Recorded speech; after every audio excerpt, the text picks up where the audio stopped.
The legend of Agdistis, him or her, like it's the thing, like it's connected to the story, to the history of Attis.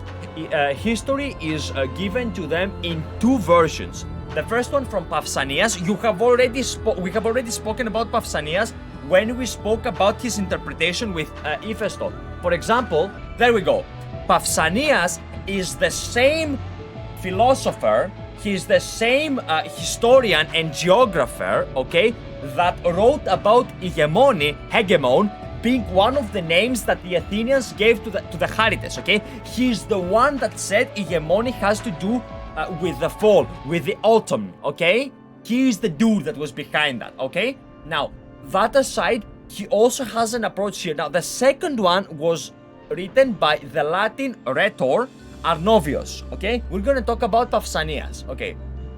Fucking hell, this is gonna be a tough one. The local tradition about him, about Attis, you know, the one that has to do with Agdisti, says that Zeus, while he was asleep, he came on the earth and she gave birth to a demon with double genitals, both that of man and both that of woman. I've told you, if Zeus would stop coming, the problems of ancient Greece would be solved, okay? Now, they were named Agdistis. Gods, afraid of Agdistis, they mutilated his genitals, like they literally just, they cut them, okay? And they threw them out, and because of them, πώς το μπούτσο λες τα αμυγδαλιά τώρα στα αγγλικά, one of these trees grew. Αμυγδαλιά. Almonds, okay? Yeah. So they cut his balls and dick, they threw them out, and then an almond tree grew.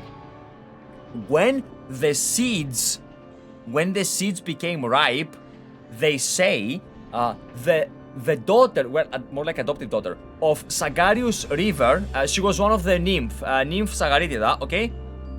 She would cut the fucking seeds, okay, the ripe fruit, okay, and as she would shove them into Corphos means vagina, perfect. She literally did this. She took the almonds and they shoved them inside her vagina, okay, and they would be lost immediately. And she got a kid. She got a kid in her belly. When she gave birth to the kid, it would be taken care of a goat. So like the goat would take care of the kid, okay? As the kid grew older, its beauty became better than the human norm, okay? And then that person, Agdistis, fell in love with that person. So technically, the father and mother at the same time, because it was a hermaphrodite, but like it came out of his dick and balls, so technically the father loved the kid, okay? So when Attis grew older, his relatives sent him to Pesiunta, which is like, okay, like it's a place, okay, to get married, the daughter of the king. The time that the two were getting married, Agdistis, his father, appears, so Attis gets like obsessed with mania, and he cuts his own dick and balls. So like the dad gets forcefully mutilated, and like the son sees the dad and now he mutilates himself. The father of the wife did the same thing. So Agdistis felt like super bad about what caused, and πέτυχε από τον δίδα να μην σύπεται κανένα μέρος του σώματος του Άτη ούτε να λιώνει.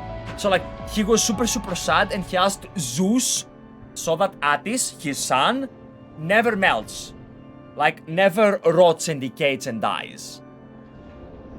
So yeah, Agdistis is a demon that was given birth because Zeus had an orgasm in his sleep and he came on the soil, and the demon was born, and they forcefully mutilated the demon because he had both genitals. That's it. That's what we know. Holy fucking fuck. See, that's what I mean. That's what I mean when I say that Greek philosophy is weird. Let's go back to 14.